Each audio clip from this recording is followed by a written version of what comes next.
하나님 말씀 신명기 16장 13절로 17절 말씀입니다.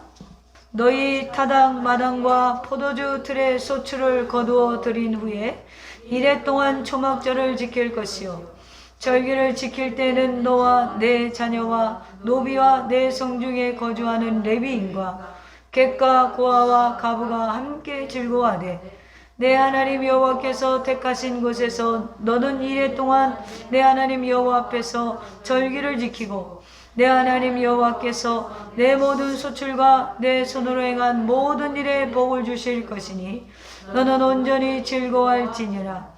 너희 가운데 모든 남자는 1년에 3번 곧 무교절과 칠칠절과 초막절에 내 하나님 여호와께서 택하신 곳에서 여호와를 배울 때 빈손으로 여호와를 배우지 말고 각 사람이 내 하나님 여호와께 주신 복을 따라 그 힘대로 드릴지니라. 아멘.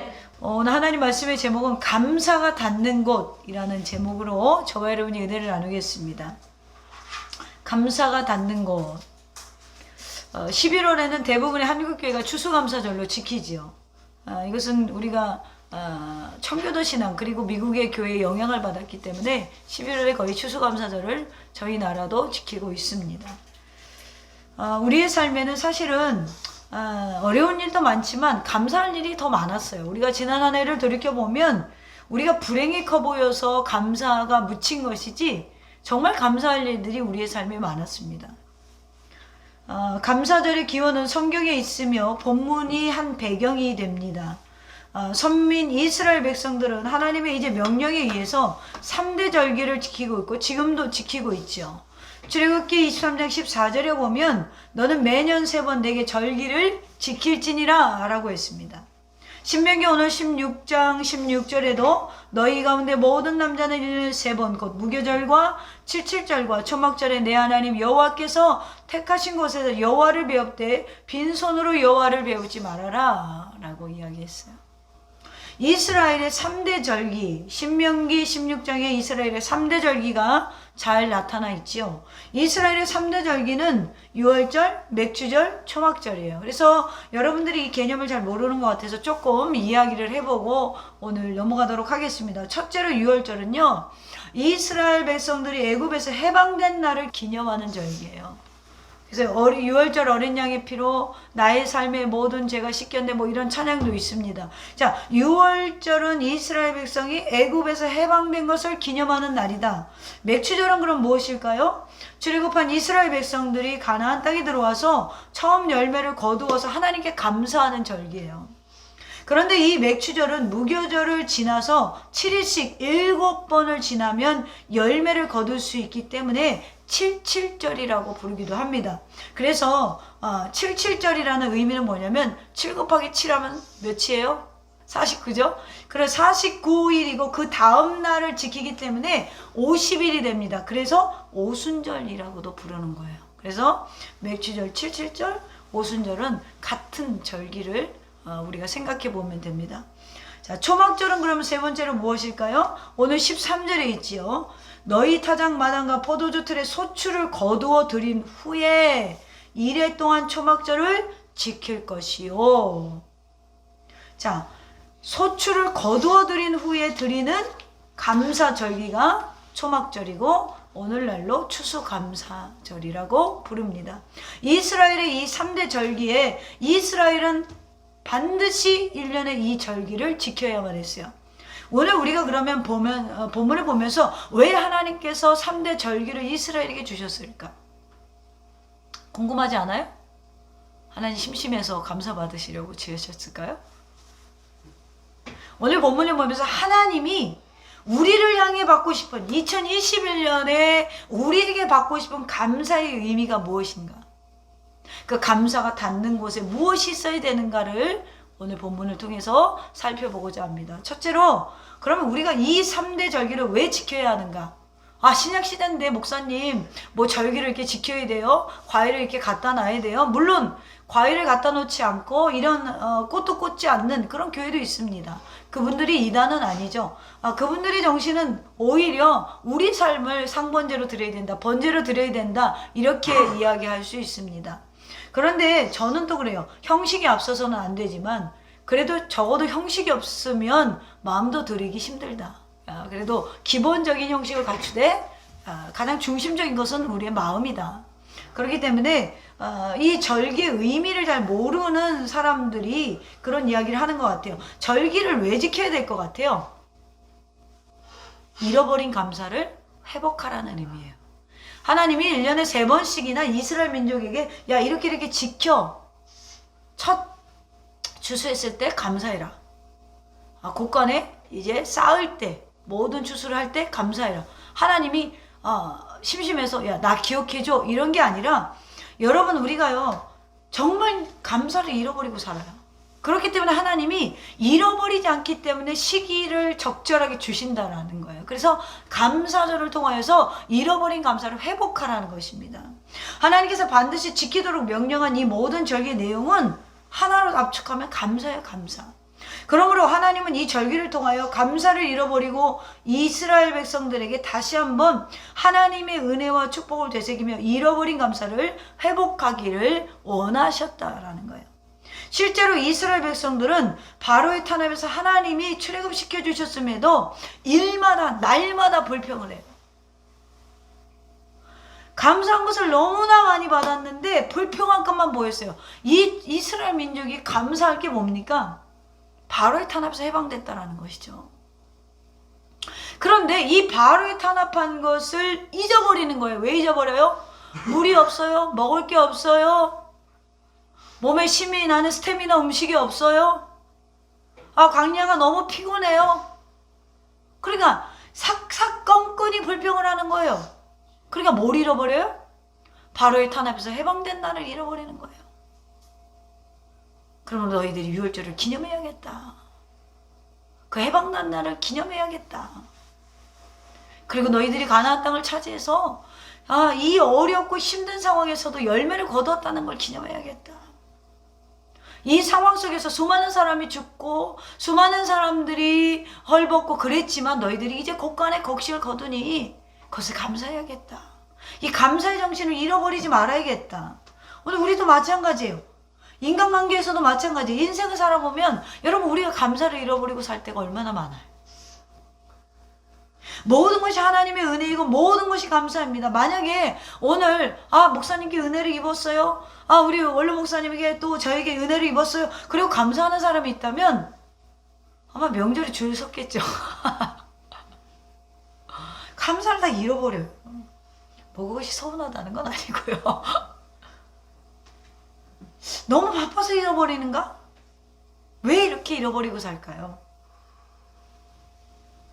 우리가 감사해야 되는데요, 우리는 받는 것이 너무나 하나님 앞에 받는 걸 당연하다라고 생각해요. 오늘 내가 일어설 수 있고 걸을 수 있고 말할 수 있고 오늘 목소리를 높여서 찬양할 수 있고 당연하게 생각해요. 내가 직장 다닐 수 있고 가정을 갖게 되고 사람들로부터 인정받고 사랑을 받게 되는 거 당연하게 생각해요. 유치원에서 선생님이 어느 날 아이들을 가르치기 위해서 물어봤대요. 여러분, 선물을 받으면 어떻게 해야 될까요? 다자로 끝나는 말입니다. 그랬더니 어떤 아이가 손을 탁 들더니 고맙습니다. 맞아요. 그런데 조금 더 우리가 표현할 수 있는 단어가 있겠죠? 다자로 끝나는 말이에요. 뭘까요? 그랬더니 감사합니다. 어떤 아이가 그러니까 정답이에요. 그랬더니 옆에서 아이가 아니에요, 틀렸어요. 그랬대요. 그러면 아무개는 뭐가 정답일까요? 그랬더니 그 아이가 뭐라 그랬게요? 뭐 이런 걸 다. 뭐 이런 걸 다. 그랬다는 거야. 그래서 유치원 선생님이 웃었다는. 우리가요, 너무나 당연하게 생각한다라는 거죠. 우리가 한쪽에 너무 받는 입장이다 보면은요, 받는 것에 익숙하게 돼요. 예를 들어 자녀는 부모에게 받는 것이 익숙하죠. 익숙함이 무서운 것은 감사를 잃어버리게 된다는 거예요. 저희 어머니는 저만 보면 밥 먹었니? 밥 먹었니? 그래. 저만 보면 막 그냥 계란 후라이라도 하려고 그래요. 그러면 바빠 죽겠는데 무슨 계란 후라이를 해? 제가 그래요. 감사를 잃어버린 거죠. 고마움을 잃어버린 거예요. 내게 밥 차려주는 그 고마움을 잃어버린 거예요. 여러분 그렇지 않아요? 언젠가부터 기도해라 기도해라 이 말이 귀찮은 거예요. 저도 저를 위해서 기도하는 그 가치를 감사를 잃어버리는 거예요. 우리가 하나님한테도 그렇다라는 것이죠. 이 수많은 것들을 받았는데 잃어버려요. 받아버렸다니까. 그래서 여러분 남녀관계에도 한쪽만 주면 안 돼요. 고마운 걸 몰라요. 우리가 하나님한테도 고마운 걸 감사한 걸 모르는데 인간에게 저 사람이 내가 이렇게 했는데 감사한 걸 알아줄까? 그걸 기대한다는 자체가 목회자의 허상이더라고요. 받는 거에 익숙하면 안 돼요. 왜 우리가 오늘 추수감사를 지킵니까? 너희 잃어버린 감사를 회복해라. 그러므로 오늘 저는요, 이 추수감사, 잃어버린 감사가 회복될 수 있기를 주님의 이름으로 축원합니다. 사랑하는 더샘교회 가족 여러분, 감사를 잃어버리고 사는 것처럼 불행하고 저주스러운 게 없어요. 일본의 우찌무라 간조라는 신학자, 유명한 신학자죠. 이 우찌무라 간조가 이런 말을 했습니다. 하나님에게 저주가 있다면 그것은 질병도 실패도 고통도 아니다. 만일 하나님의 저주가 있다면 첫째는 하나님이 믿어지지 않는 것이고, 둘째는 하나님의 말씀이 들리지 않는 것이고, 셋째는 감사하는 마음이 없는 거다. 그것이 하나님의 저주일 것이다. 오늘 여러분에게 하나님이 믿어지지 않는다면, 하나님의 말씀이 들리지 않는다면, 이 시간 이렇게 목회자가 준비해서 말씀을 외치는데 하나님의 말씀을 들리지 않고 내 마음속에 감사가 없다면 그것이 저주라는 것이죠. 감사를 잃어버리고 사는 것처럼 불행하고 저중스러운 일이 없다라는 거예요. 그래서 하나님은 바울을 통해서 범사에 감사하라. 이것이 우리를 향한 하나님의 뜻임을 가르쳐 주고 계십니다. 두 번째로 오늘 본문에서는 감사의 대상에 대해서 이야기하고 있어요. 그리고 누구에게 감사해야 된다고요? 15절에 보면 감사의 대상에 대해서 이야기하고 있죠. 내 하나님 택하신 곳에서 너는 이래 동안 내 하나님 여호와 앞에서 절기를 지키고 내 하나님 여호와께서 내 모든 소출과 내 손으로 행한 일에 모든 일에 복을 주실 것이니 너는 온전히 즐거워하라. 내 하나님 내 하나님이 3번이나 등장을 해요. 하나님 심심해서 나 좀 기억해줘, 나 좀 바라봐줘, 그러실까요? 얼마나 우리가 주님을 놓치면, 얼마나 주님 뜻대로 하지 않으면, 자 보세요. 오늘 내 하나님께 감사하라는 거예요. 근데 내가 택한 곳에서 해야 돼. 이래 동안 해야 돼. 하나님의 방법이죠. 여러분 이거 굉장히 중요해요. 여러분 아벨의 제사와 가인의 제사의 차이점은 뭐예요? 하나님이 가인의 삶을 히브리서에 보면은 그가 온전히 살지 못한 것을 이야기하고 있잖아요. 그러니까 결국에는 가인이 하나님이 원하는 방법대로 안 살았다라는 거예요. 그런 자의 예배를 하나님이 받지 않는다라는 것이죠. 오늘 우리도 마찬가지죠. 하나님이 택하신 곳에서 하나님이 이래 동안에 하나님 앞에서 절기를 지키고 내 하나님 여호와께서 내게 복을 주겠다 이 이야기를 하고 있어요. 하나님께, 그러니까 우리의 감사의 대상은 하나님이시고 우리가 감사하는 방법은 하나님이 정해졌다는 거예요. 내 뜻이 아니에요. 하나님 뜻대로 해요. 주님 뜻대로 살기로 했네. 주님 뜻대로 살기로 했네. 주님 뜻대로 살기로 했네. 뒤돌아서지 않겠네. 여기 후렴구가 있어요. 뒤돌아서겠네. 뒤돌아선다라는 거예요. 뒤돌아서지 않겠다고 하면 뒤돌아서요. 왜요? 내 방법대로 산다라는 것이죠. 내 하나님 여호와께서 택하신 곳에서 내 하나님 여호와 앞에서 절기를 지키고, 이 표현을 보면 감사의 대상은 여호와 하나님 한 분이십니다. 그런데 재밌는 건 뭐예요? 15절 끝에 볼까요? 내 하나님 여호와께서 내 모든 소출과 내 손으로 행한 모든 일에 복을 주실 것이니, 그러니까 이 감사절을 지키기 전과 후에 지키기 전에 지키는 순간에 복이 온 거예요, 안 온 거예요? 아직 안 온 거예요. 잘 보세요, 본문. 내 모든 소출과 내 손으로 행한 일에 복을 주실 것이다. 그런데 어떻게 해야 주신다고요? 하나님께만, 하나님의 택하신 곳에서 하나님의 방법대로 이 절기를 지키는 자에게, 쉽게 말하면 여러분들이 오늘 하나님 앞에 뭘 가지고 나왔어요? 과일을 가지고 나왔어요. 감사예물을 가지고 나왔어요. 여기에 복을 부어주신다라는 거예요. 아직은 아니라는 것이죠. 그러니까 지금 이 감사절기에 우리가 영광을 돌리는 건 하나님이지만 누구를 위한 감사절기예요? 하나님을 위한 감사절기예요? 이거를 잘 모르시더라고요. 추수감사절의 의미를. 우리를 위한 감사절기예요? 하나님을 위한 감사절기예요. 지금 여러분 오늘 감사헌금 하실 거잖아요. 그거 누구를 위한 거예요? 여러분을 위한 거예요. 하나님이 그거 받자고 그러시는 게 아니에요, 지금. 거기에 내가 복을 주겠다라는 거예요. 그래서 빈손으로 나오지 말라라고 명령하는 거예요. 적은 마음이라도 하나님께 드려라. 그러면 내가 거기에 복을 줄게. 그러니까 이거는 결국에는 이 감사가 닿는 곳은 어디예요? 나예요, 나. 하나님이 아니라는 거예요. 하나님은 이걸 해도 되고 안 해도 돼요. 하나님은 이 감사를 받아도 되고 안 받아도 되는 분이에요. 왜요? 전능자잖아요. 그런데 그 전능자가 복의 주권을 누가 갖고 있지? 내가 갖고 있어. 나 좀 봐줄래? 내 명령에 순종해 줄래? 그러면 내가 너를 복 줄게. 이런 개념이에요. 그러니까 이 추수감사절은 여러분 조금 더 불평스러운 마음으로 드리면 안 돼요. 왜 그러냐면 하나님이 우리를 복 주기 위해서 제도를 만드신 거거든요. 그러니까 지금 이 15절의 끝에 보면 내 모든 소출과 내 손으로 행한 모든 일에 복을 주실 것이니 라는 건 뭐예요? 그렇게 하겠다라는 것이잖아요.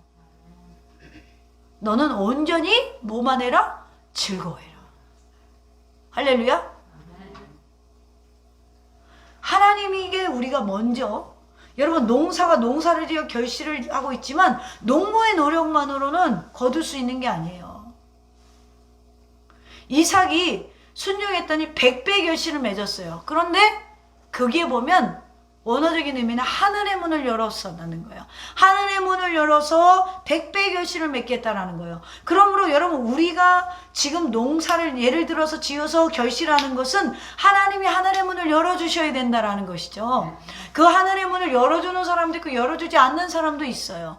그런데 내가 내 자녀들에게 내가 원하는 대로 내 방법대로 나에게만 경외하는 자들에게, 나를 즐기는 자들에게, 나를 즐거워하는 자들에게 하늘의 문을 열어주시겠다라는 약속이 이 추수감사절에 있기 때문에, 사실은 추수감사절은 한 해의 결실을 가져다 놓고 여러분 우리가 감사하는 것 같지만 내년의 결실을 달라라는 의미가 있어요. 추수감사절의 의미를 여기까지 보셔야 돼요.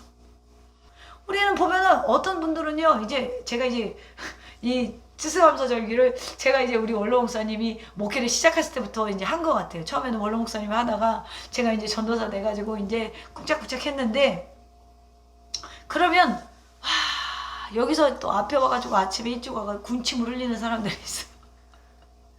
그런 의미가 아니라는 거예요. 그런 의미가 조금 더 지나보면 알겠지만 말씀 속에서 이것은요 결국에는 내가 복을 받기 위해서 하는 거기 때문에 즐기라는 거예요. 즐기라는 거. 예? 하나님 감사해요. 이런 추수감사절의 의미가 거기서 끝나는 게 아니에요.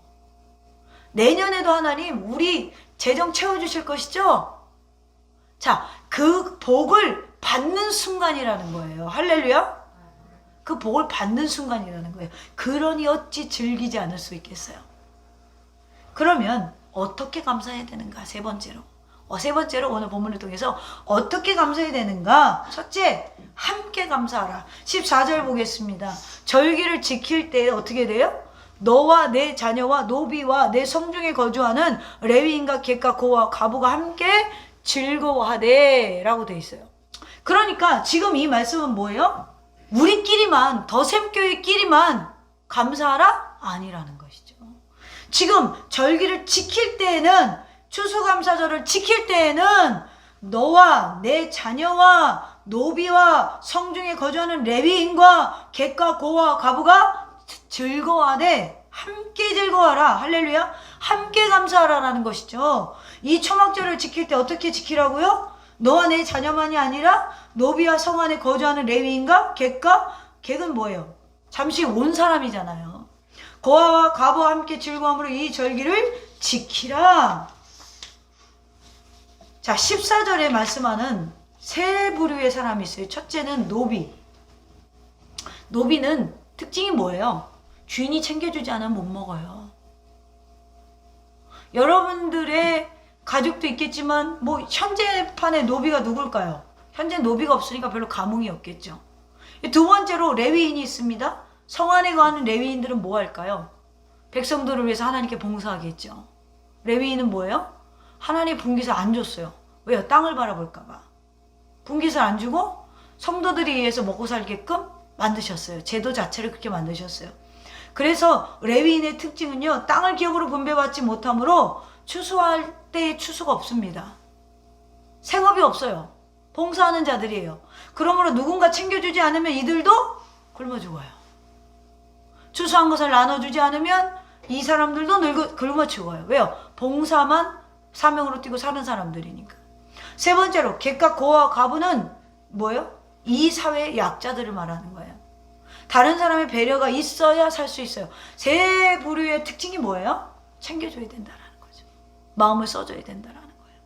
그런데 하나님은 그들을 불러내어 하나님이 정하신 곳에서 그들과 함께 즐기라는 거예요. 그러면 이 감사가 닿는, 오늘 말씀의 제목처럼 감사가 닿는 곳은 어디여야 돼요?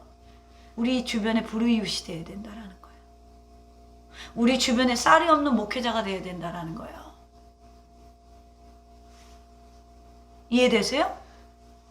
여러분, 이 정신이 추수감사의 정신이에요. 추수감사절이 소유의 축제가 아니라 나눔의 축제가 되어야 된다라는 것이죠. 감사의 대상은 하나님이시지만 감사를 나누는 것은 소외된 이웃이라는 것입니다. 감사를 받는 것은 하나님이시지만 그 받은 감사가 닿는 곳은 소외된 이웃이라는 거예요. 하나님은 초막절만이 아니라 다른 절기를 지킬 때에도 이웃과 함께 나눔의 이 절기를 지킬 것을 말씀하고 계십니다. 유월절 지킬 때에도요, 11절 한번 볼까요? 내 하나님 여호와 앞에 77절을 지키되 내 하나님 여호와께서 내게 복을 주신 대로 내 힘을 다하려 자원하는 예물을 드리고, 11절에도 너와 내 자녀와 노비와 성중에 똑같은 이야기를 하고 있죠. 레위인과 객과 고와 과부와 함께, 그러니까 6월절에도 77절에도 뭐예요? 함께 감사하라. 주변에 밥 굶고 소외된 자가 없도록 해라라는 거예요. 하나님은 이렇게 모든 절기를 지킬 때마다 이웃과 함께 지키라라고 했어요. 오늘 우리가 이렇게 감사를 많이 이렇게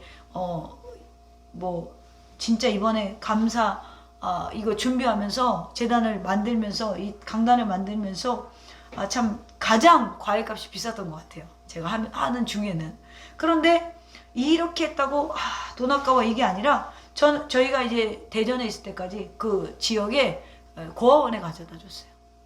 고아원에 애들이 언제 비싼 과일을 마음껏 먹어보겠어요. 그래서 12박스 막 이렇게 갖다 주면 그걸 고마워가지고요. 그거를 상하니까 빨리빨리 나눠준단 말이에요. 풍성하게 먹는 것이죠. 이렇게 우리가 나눴습니다. 제가 여기 와서는 사실은 그런 자리를 좀 찾지 못해서 저 좀 경제적으로 어려운 공동체를 작년에는 갖다 줬습니다. 일부는 우리 성도들 나누고 주변에 나눠주고 일부는 또 공동체에 갖다 줬습니다. 자, 오늘 말씀처럼 감사가 닿는 곳, 바로 나 혼자 감사하며 즐거울 것이 아니라 가지지 못한 자들, 세상의 약한 자들과 함께 그것을 나누며 즐거워하며 감사하는 날이 추수감사절이라는 거예요. 이것이 그러니까 오늘 떡 돌릴 때 기분이 좋겠어요? 안 좋겠어요? 네? 안 좋겠어요? 피곤해 죽겠는데 집에 가고 싶은데 이런 마음이 들겠어요? 전혀 안 들겠죠. 저는 점잖아서 이런 거 못, 전혀 이런 생각이 안 들겠죠. 왜요? 하나님이 명령하신 것이니까.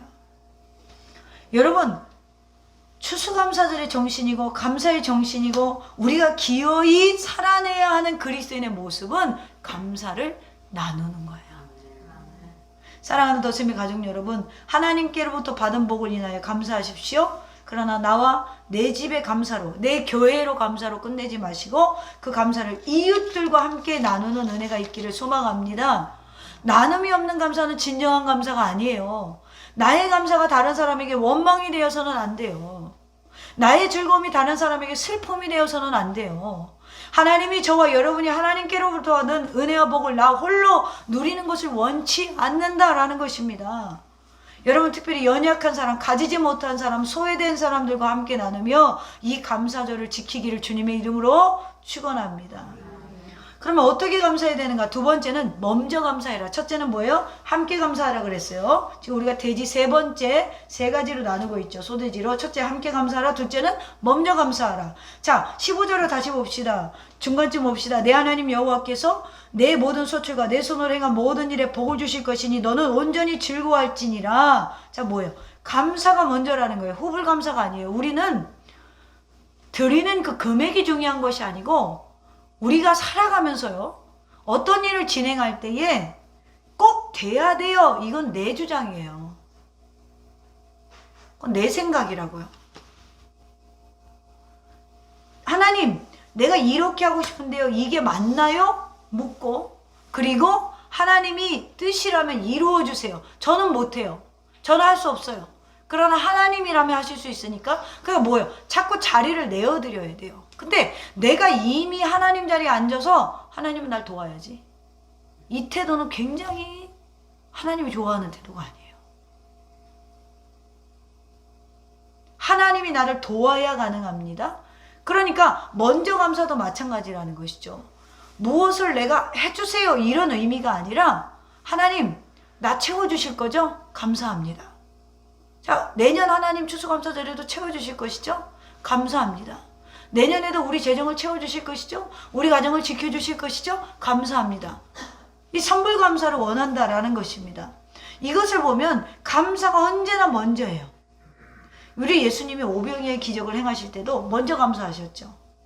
보리떡 5개와 물고기 2마리 가지고 하나님은 떡을 떼어 축사하셨어요.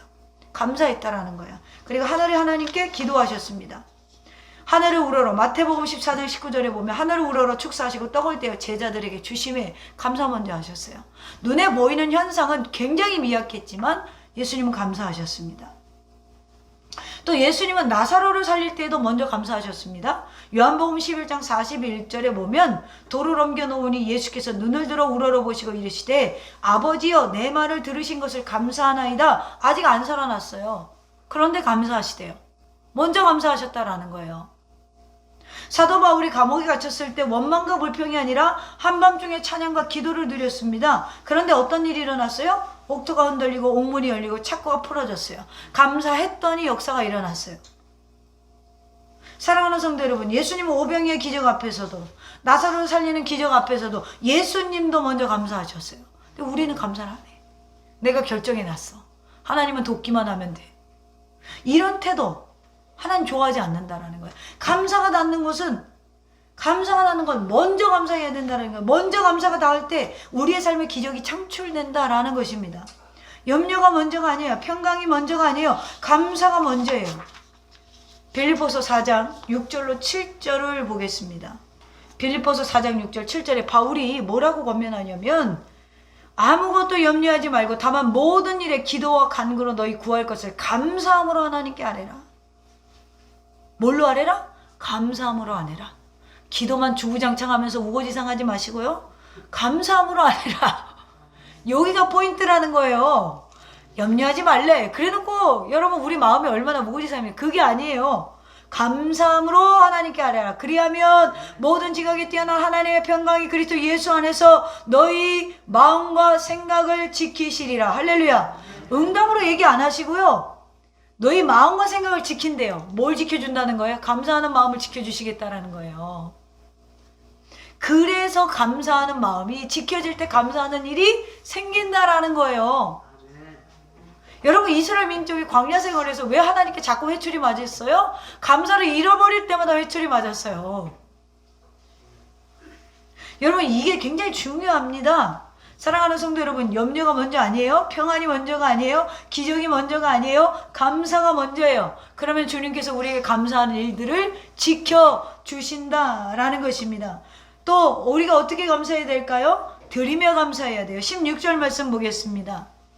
너희 가운데 모든 남자는 1년에 3번 곧 무교절과 칠칠절과 초막절에 내 하나님 여호와께서 택하신 곳에서 여호와를 배웁되 빈손으로 여호와를 배웁지 말고. 17절도 마찬가지예요. 각 사람이 내 하나님 여호와께서 주신 복을 따라 그 힘대로 드릴지니라. 이 말은 여러분, 구약의 이스라엘 백성들은 제사를 지낼 때 제물을 드리잖아요. 어떤 걸 드렸어요? 소나 양이나. 가난한 사람들은 비둘기라도 드렸어요. 그러니까 힘대로 드리다라는 것은 내가 할 수 있는 만큼 드리라라는 거예요. 제가 가끔 보면 그런 분들이 있어요. 이제 우리가 이제 목회자라 회비가 많아요. 여기저기 내는 회비가. 그러면 1년이면 저도 꽤 되더라고요. 사실은 회비가 100만 원이 넘습니다. 1년에 내는. 그런데 그걸 안 내는 사람이 있고, 저 같은 경우는 잘 내는 타입이에요. 근데 제가 돈이 많아서 잘 내는 게 아니고, 그 잘 내는 타입은요, 제가 지금보다 훨씬 더 어려웠을 때도 잘 냈어요. 왜 그러냐면 아무리 어려워도 여러분, 지금 현재 밥 굶는 사람이 있어요?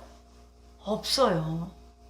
그러니까 하나님이 원하는 건 너희가 오버하는 것이 아니라 회비를 못 내도 일부라도 드리기를 원하는 마음을 원하세요. 나 없어, 못 내. 이런 태도는 하나님이 기뻐하지 않는다라는 하나의 예를 들어서 이야기하는 거예요. 오늘 하나님 앞에 우리가 힘대로 드릴지니라 비둘기라도 하나님 받기 원한다라는 거예요. 왜 그래요? 15절 다시 볼까요? 내 모든 일에 복을 주시려고 그렇다라는 거예요. 우리를 위한 게 아니에요. 하나님은 막 강압적으로 강탈하시고 이런 분이 아니에요. 그것을 많이 드리면 많이 받아 이렇게 설교하는 것도 잘못된 거예요. 그냥 내 형편에 맞춰서 내 힘에 맞도록. 여러분, 감사가 닿는 곳에 우리 헌신이 있어야 돼요. 드림이 있어야 된다는 거예요. 예수님이 신약시대에 와서 과부 2렙돈을 칭찬하시죠. 그 당시에는 예물을 드리는 함이 동전을 쏟아보면 들릴 수 있도록 이렇게 어떤 이렇게 도금을 해서 이게 철의 재질이란 말이에요. 그러니까 쏟아보면 소리가 들렸단 말이에요. 그러다 많은 바리새인과 서기관들이, 부자들이 막 끙끙거리고 저기서부터 동전을 갖고 오는 거예요. 쏟아부으려고, 많은 걸 헌금하려고. 그런데 과부가 와가지고, 과부는 사회 약자잖아요. 예수님 당시에 상징적인 게. 고아와 과부는 과부에게 자꾸 하는 건 사회 약자를 상징하는 거예요. 2렙돈을 딸랑딸랑 떨어지니까 저가 헌금을 제일 많이 했다. 그러고 칭찬하시는 거예요. 그랬더니 옆에서 제자들이 보고 웃긴 거예요. 그러니까 그 당시에는 헌금 드리는 게 다 보였다라는 것이죠. 성전 문 앞에서. 그런데 예수님 보니까 저가 제일 많이 했어. 왜? 그 원리를 아세요, 여러분? 주님은 주머니를 보시는 거예요. 드리고 난 주머니. 드리고 난 주머니. 드리고 났는데 저는 생활비 전부를 드렸다. 그거 뭐예요? 2렙돈밖에 없는데 2렙돈을 드렸다라는 거예요. 우리는 없어요. 없어서요. 요거밖에 못해요. 근데 주머니에 280만 원 남아있어. 나 먹고 쓸 돈을 계산하고 있다라는 것이죠. 근데 그 과부는 그걸 계산하지 않았다라는 거예요. 그래서 주님이 칭찬하신 거예요. 주님은 금액을 보시는 분은 아니에요. 그런데 우리의 마음은 보시는 분이에요. 과부의 마음을 보셨다라는 것이죠. 그 과부가 일용할 양식을 주었을 때 그 과부는 어쩌면 막막히 했을 수도 있어요. 그 배경적인 이야기는 나와 있지 않지만 오늘 무엇을 먹을까 고민할 수 있었어요. 그렇지만 하나님께 드리고 싶었어요. 여러분, 이게 굉장히 중요하다라는 거예요. 자기 희생이 다른 예물이었어요. 근데 우리는 그렇지 않아요. 하나님께 그렇게 복을 받기를 원하면서 복에 대한 설교를 그렇게 좋아하면서 우리는 극히 일부를 드리면서도 그것에 물부터 기름부터 부어주기를 원해요. 주님은 드린 금액을 보는 게 아니라 과부 2렙돈을 봤을 때 우리가 추정해 볼 수 있는 건 드리고 난 주머니를 보신다라는 거예요.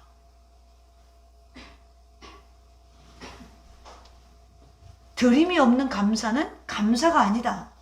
지금 성경에서 말하고 있죠. 감사는 단순히 심리적인 느낌이 아니에요. 드림이 있다라는 것입니다. 그래서 오늘 디테일하게 이야기하세요. 빈손 들고 여호와를 배우지 말아라. 그런데 사람들은 마음으로 감사하고 입으로 감사하면서도 헌신이나 드림이 없어요.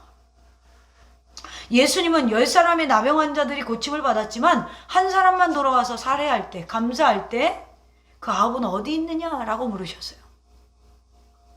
똑같이 우리는 구원받았습니다. 똑같이 하나님의 은혜를 입고 2021년을 살았고 2022년에 하나님이 주시는 은혜로 살아갈 거예요. 그런데 오늘 우리가 주님 앞에 어떤 마음으로 나왔는가? 어떠한 마음으로 나왔는가? 주님으로부터 놀라운 은혜와 복을 받으며 살아가지만 감사하는 사람은 많지 않아요, 여러분. 혹시 여러분도 그 9사람에 포함된 사람은 아닌가? 여러분, 행복은 언제나 감사와 정비례합니다. 행복은 소유에 정비례한 것이 아니라 감사하는 마음. 저는 지금까지요, 감사할 줄 모르면서 행복한 사람을 한 번도 본 적이 없고요. 교회에 나와서 이게 이렇고 저렇고 불평하는 사람이 은혜 받은 사람을 못 봤어요.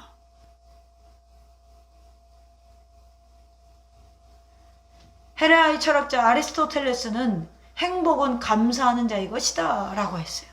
그렇습니다. 행복한 사람은 지금 이 모습 이대로 감사하며 사는 자, 그런 자가 오늘 교회에서 은혜 받는 자, 그런 자가 오늘 하나님이 내년에 더 큰 축복을 하는 자인 줄로 저는 믿습니다.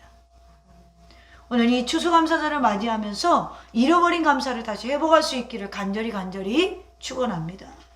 더 나아가 하나님께서 베풀어 주실 은혜와 축복을 미리 보면서 여러분 미리 감사, 그리고 오늘의 이 감사는 우리끼리의 축제가 아니고 우리 주변에 소외된 자들에게 나눌 수 있는 그런 넉넉한 덧셈, 내년에는 이러한 자들을 초대해서 함께 예배드릴 수 있는 덧셈, 그러한 공동체를 함께 성장하여서 하나님이 여러분의 삶을 복주시는, 다시 한번 15절을 마무리하겠습니다. 마지막에 내 하나님 여호와께서 내 모든 소출과 내 손으로 행한 모든 일에 복을 주실 것이니 너는 온전히 즐거워할지니라. 오늘 하나님을 즐기고 오늘 하나님 앞에 헌신하는 것을 즐기는 믿음의 사람들이 되어서 하나님이 복을 직접적으로 주셔서 여러분 내년에 추수감사에는 더 많은 복받은 일들로 하나님 앞에 간증할 수 있고 사람 앞에서 간증할 수 있는 믿음의 사람들의 가정이 되기를 주님의 이름으로 축원합니다.